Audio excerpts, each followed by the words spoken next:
menjadi sorotan dunia internasional saat pulau ini menjadi tempat penampungan sementara pengungsi asal Vietnam atau yang dikenal dengan julukan manusia perahu. Manusia perahu ini melarikan diri saat berkecamuk perang saudara antara Vietnam Selatan dengan Vietnam Utara atau Viet Cong.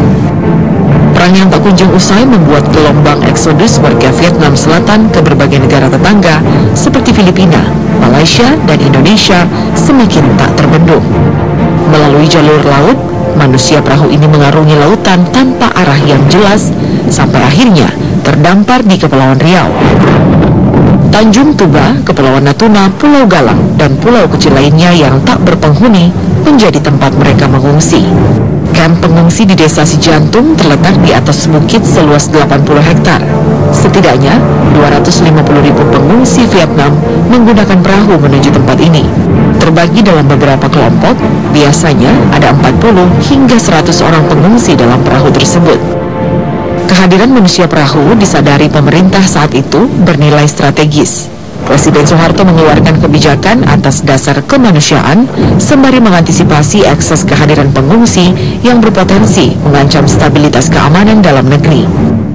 Menangani permasalahan ini oleh Presiden ditunjuk staf intel Hankam waktu itu, yang akhirnya oleh Pak Beni diterima sebagai satu perintah dari Presiden, dan yang ditunjuk untuk penanganan permasalahan ini serahkan kepada saya, karena saya papan 2, istilahnya papan 2 itu papan pengungsi ekonomi dan luar negeri. Pengungsi Vietnam sebagai salah satu sarana untuk kita melaksanakan sila kedua ya, daripada Pancasila. 2, jangan merugikan Indonesia. Selama ditampung di Pulau Galang, para pengungsi diisolasi dari penduduk asli Indonesia. Selain untuk memudahkan pengawasan, juga untuk mencegah menyebarnya penyakit yang dibawa para pengungsi, yaitu Vietnam Rose, penyakit kelamin yang sangat berbahaya. Kamp ini dulunya memiliki berbagai fasilitas, misalnya rumah sakit, kantor administrasi, sekolah, dan tempat ibadah.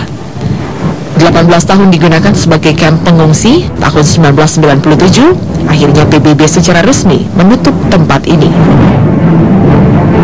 Bagi manusia perahu, Pulau Galang yang menjadi transit point menuju negara ketiga adalah Tanah Harapan, simbol solidaritas kemanusiaan.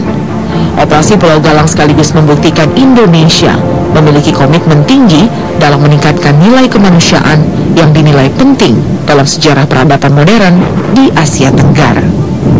Tim Liputan Metro TV.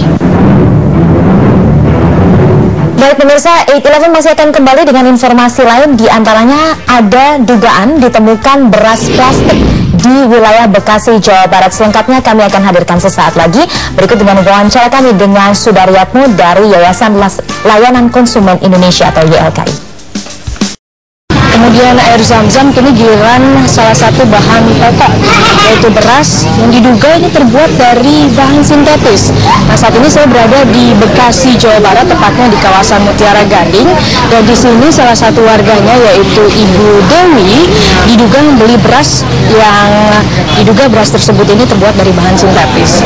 Nah, seperti apa beras yang diduga terbuat dari bahan sintetis itu? Langsung saja kita tanyakan dengan Ibu Dewi di sini. Halo Ibu Dewi, langsung saja Ibu, ini bisa diceritakan awalnya gimana sih bisa mengetahui kalau beras yang Ibu beli ini diduga terbuat dari bahan sintetis nih Bu? Bisa Ibu tunjukkan, mungkin langsung ditunjukkan perbedaannya? Perbedaannya itu pada saat saya masak bubur ya, mau dagang saya masak bubur. Nah, bubur itu saya masak kurang lebih 1 jam nggak mateng-mateng. Ini ya Bu? Iya bener. Nah ini yang asli. Nah, perbandingannya ini teksturnya lebih halus dan menyatu dengan air. Kalau ini bulirnya besar-besar dan tidak menyatu dengan air, dia lebih basah. Iya, itu aja. Kalau nasi ini Bu? Nah, kalau nasi terlihat lebih jelas ya. Sini dia basah dan lengket. Tapi kalau dimakan itu kayak seperti meretas. Iya, setengah mateng. Walaupun katanya masaknya udah pas, seperti halnya biasa kita masak nasi biasa, itu beda, jelas beda rasanya. Kalau dari berasnya sendiri nih, gimana nih kita kalau dari berasnya sendiri, ini berasnya ini warna atau dari ukuran, apakah terlihat perbedaannya? Kalau ukuran ini lebih kecil ya, kalau yang beras yang diduga sintetis. Ini yang asli Bu? Yang asli, ada guratannya, khasnya beras. Nah, kalau yang palsu Ibu bisa ini lebih bening, lebih bening dan apa namanya, tidak ada guratannya ya, kurang lebih seperti itu. Sebelumnya Ibu udah pernah mengonsumsi belum sih ini, Bu? Sebelumnya belum pernah, tapi kemarin adik saya sempat makan dan dia mual dan sakit perut. Efeknya enggak sih, pusing aja. Setelah itu saya berhentiin konsumsi ini, saya ganti dengan beras yang lain, yang baru. Terima kasih Ibu sama-sama. atas penjelasannya. Ya, mari. Iya.